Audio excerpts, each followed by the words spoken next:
And if it isn't returned by summer solstice, there's gonna be trouble.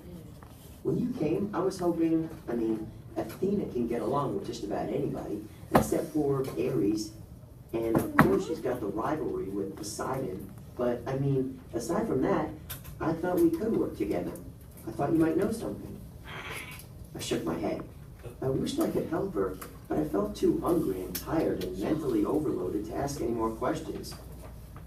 I've got to get a quest, Annabeth muttered to herself. I'm not too young. If they would just tell me the problem. I could smell barbecue smoke coming from somewhere nearby. Annabeth must have heard my stomach growl. She told me to go on. She'd catch me later. I left her on the pier, tracing her finger across the rail as if drawing a battle plan.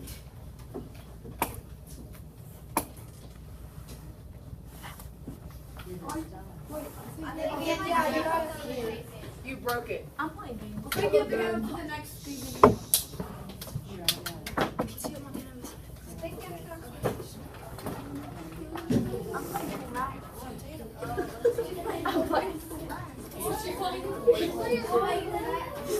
Play Pac-Man.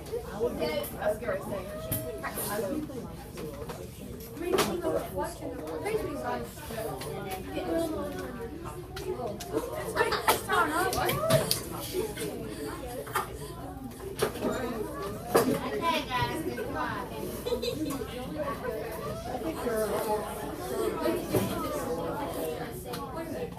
What game was it?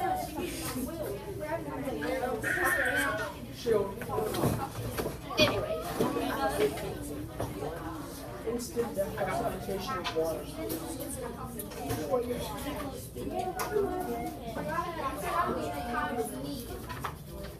You're messing up.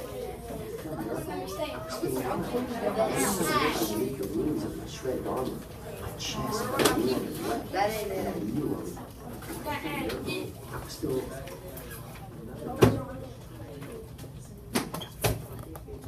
This computer's speaking. Everybody was talking and horsing around, waiting for dinner. For the first time, I noticed that a lot of the kids had similar features. Sharp noses, upturned eyebrows, mischievous smiles. They were the kind of kids that teachers would peg as troublemakers. Thankfully, nobody paid much attention to me as I walked over to my spot on the floor and plopped down with my Minotaur coin. The counselor, Luke, came over. He had the Hermes family resemblance too. It was marred by that scar on his right cheek, but his smile was intact. Found you a sleeping bag, he said. And here, I stole you some toiletries from the camp store. I couldn't tell if he was kidding about the stealing part. I said, thanks. No problem. Luke sat next to me, pushed his back against the wall. Tough first day? I don't belong here, I said. I don't even believe in gods. Yeah, that's how we all started. Once you start believing in them, it doesn't get any easier. The bitterness in his voice surprised me, because Luke seemed like a pretty easygoing guy. He looked like he could handle just about anything. So, your dad is Hermes? I asked. He pulled a switchblade out of his back pocket, and for a second I thought he was going to gut me, but he just scraped the mud off the sole of his sandal. Yeah, Hermes. The wing-footed messenger guy. That's him. Messengers, medicine, travelers, merchants, thieves, anybody who uses the roads. That's why you're here, enjoying Cabin 11's hospitality. Hermes isn't picky about who he sponsors. I figured Luke didn't mean to call me a nobody. He just had a lot on his mind. You ever meet your dad? I asked. Once. I waited, thinking that if he wanted to tell me, he'd tell me. Apparently he didn't. I wondered if the story had anything to do with how he got his scar. Luke looked up and managed to smile. Don't worry about it, Percy. The campers here, they're mostly good people. After all, we're extended family, right? We take care of each other.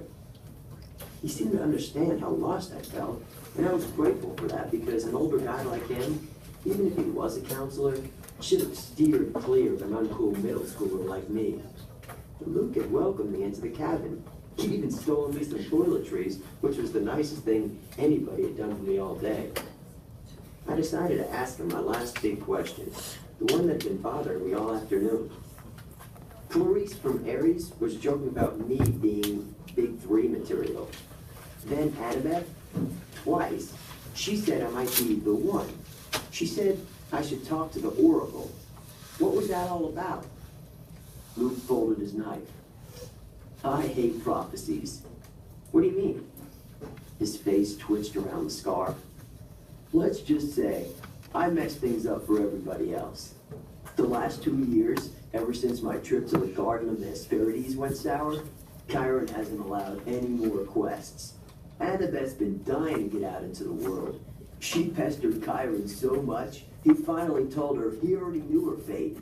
He'd had a prophecy from the Oracle. He wouldn't tell her the whole thing, but he said Annabeth wasn't destined to go on a quest yet. She had to wait until somebody special came to the camp. Somebody special?